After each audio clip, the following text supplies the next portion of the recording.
but there's nothing you can tell them. Just made a million, got another million on my schedule.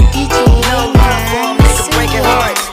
No keys, push to start. Yeah, you know what it is. Everything I do it big. Yeah, screaming that's nothing. When I pulled on the lot, that's nothing. Stuck in my town, when you see me, you know everything. Black and yellow, black and yellow, black and yellow, black and yellow. I put it down from the whip to my diamonds. I'm in black and yellow, black and yellow, black and yellow, black and yellow.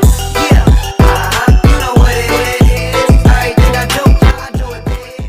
Ya baik, assalamualaikum warahmatullahi wabarakatuh. Di sini saya akan menjelaskan tentang peradilan hukum pajak. Ya, poin pertama adalah pentingnya peradilan pajak.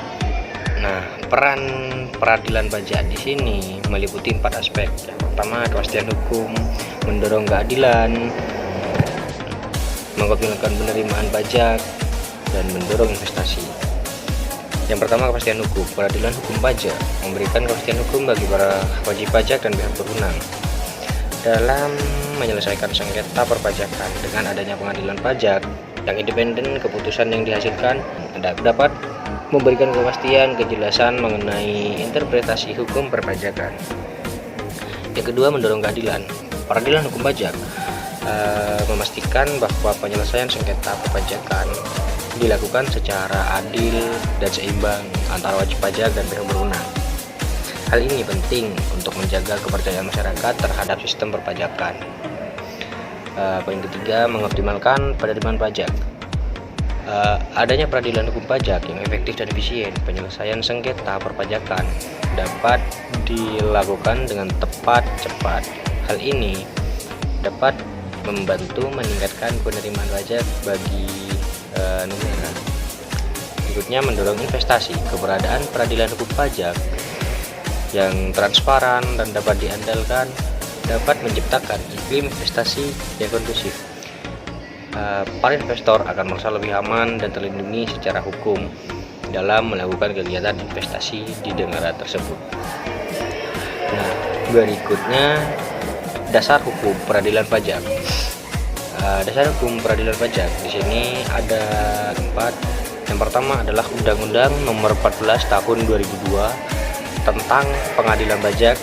Yang kedua, Undang-Undang Nomor 28 Tahun 2007 tentang ketentuan umum dan tata cara perpajakan.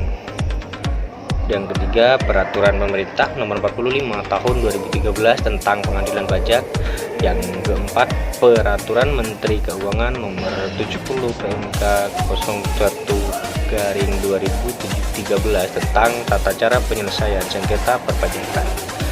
Poin keempat yaitu ada subjek dan objek perkara peradilan pajak, yang dimana subjek perkara peradilan pajak di sini ada 2, yaitu wajib pajak atau penanggung pajak, yang dimana pihak penggugat yang memiliki kewajiban untuk membayar pajak sesuai dengan ketentuan perundang-undangan perpajakan.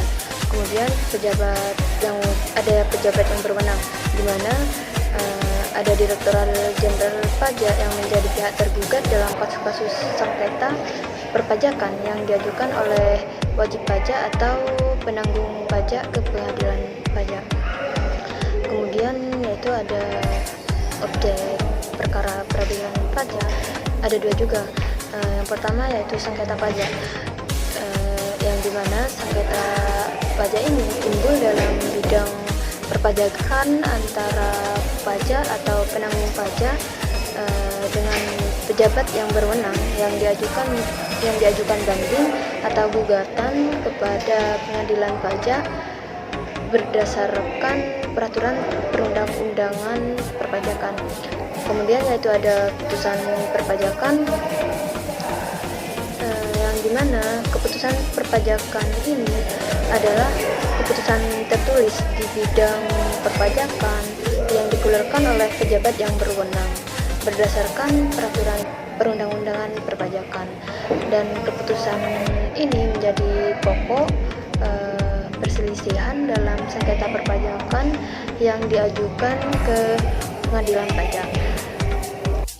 Lembaga peradilan pajak dalam sistem pajak di Indonesia. Poin pertama, peran dan fungsi pengadilan pajak. Pengadilan pajak berperan sebagai lembaga pengadilan khusus yang memiliki kewenangan untuk menyelesaikan dengan Direktorat Jenderal Pajak. Pengadilan pajak memutuskan sengketa pajak yang diajukan oleh pihak-pihak yang disengketa. Fungsi utama dari pengadilan pajak yaitu memastikan penegakan hukum dan keadilan dalam menyelesaikan sengketa pajak. Pengadilan pajak juga berperan dalam menjamin bahwa keputusan yang diambil berdasarkan hukum dan prinsip keadilan. Poin kedua, peran dan fungsi Mahkamah Agung. Mahkamah Agung merupakan lembaga peradilan tertinggi di Indonesia yang memiliki kewenangan untuk memeriksa kasasi dan meninjau kembali terhadap keputusan pengadilan tinggi dan pengadilan yang berada di bawahnya, termasuk putusan pengadilan pajak. Mahkamah Agung memiliki fungsi utama untuk memastikan konsistensi, kepastian hukum, dan keadilan dalam penegakan hukum di Indonesia. Mahkamah Agung juga berperan dalam menjamin bahwa putusan yang diambil oleh pengadilan pajak telah sesuai dengan hukum yang berlaku. Jenis-jenis sengketa pajak. Yang pertama yaitu sengketa pajak administrasi. Sengketa ini berkaitan dengan ketidakpuasan wajib pajak terhadap tindakan atau keputusan administrasi perpajakan yang diambil oleh DJP, seperti penetapan pajak, surat teguran, atau keputusan lainnya. Yang kedua yaitu sengketa pajak material. Sengketa ini berkaitan dengan substansi perhitungan atau penentuan pajak yang dilakukan oleh DJP, misalnya terkait dengan pengakuan penghasilan, penghitungan pajak terulang, atau penentuan tarif pajak. Yang nomor tiga yaitu sengketa pajak formil. Sengketa ini berkaitan dengan prosedur atau tata cara perpajakan yang dilakukan oleh DJP, seperti proses pemeriksaan pajak, penagihan pajak, atau prosedur administrasi perpajakan lainnya. Yang nomor 4 adalah sengketa pajak kepatuhan.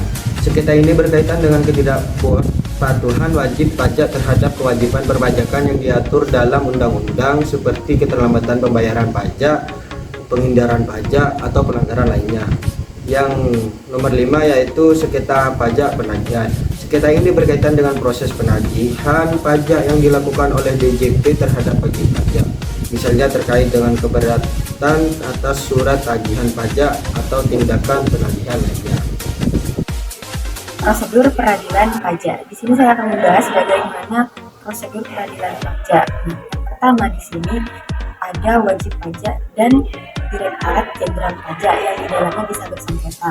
Karena wajib pajak di sini jika sudah menerima surat ketetapan pajak dari Direktorat Jenderal Pajak namun tidak puas dengan atau tidak sesuai dengan apa yang diinginkan atau perhitungannya sendiri, maka seorang wajib pajak di sini bisa mengajukan keberatan kepada Direktorat Jenderal Pajak.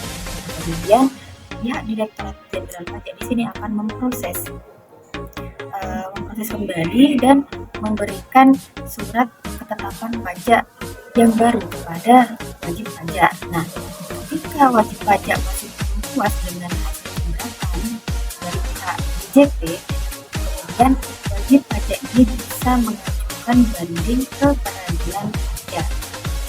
Nah, sidang banding di pengadilan pajak ini akan memeriksa bukti-bukti dan pendapat dari kedua belah pihak, yaitu dari seorang wajib pajak dan Direktorat Jenderal Pajak. Nah, kemudian setelah dari peradilan pajak ini selesai melakukan sidang, kemudian turunlah keputusan di mana yang harus ditaati oleh kedua belah pihak. Kemudian setelah dari peradilan pajak adalah pelaksanaan keputusan dari peradilan tersebut, di mana misal jika DJP atau Direktorat Jenderal Pajak yang memberikan dari hasil keputusan peradilan pajak, maka harus memenuhi keputusan tersebut. Namun ketika seorang wajib pajak itu masih belum puas lagi, wajib pajak ini bisa mengajukan kasasi ke Mahkamah Agung, di mana dalam tahap ini merupakan tahap terakhir, merupakan kasasi tahap final. Namun setelah kasasi masih bisa juga ada peninjauan kembali, mana ketika dalam tengah jalan terdapat suatu bukti baru yang belum pernah pernah diperiksa. Di situ mampu dilakukan tahap peninjauan kembali. Seperti itu. When I see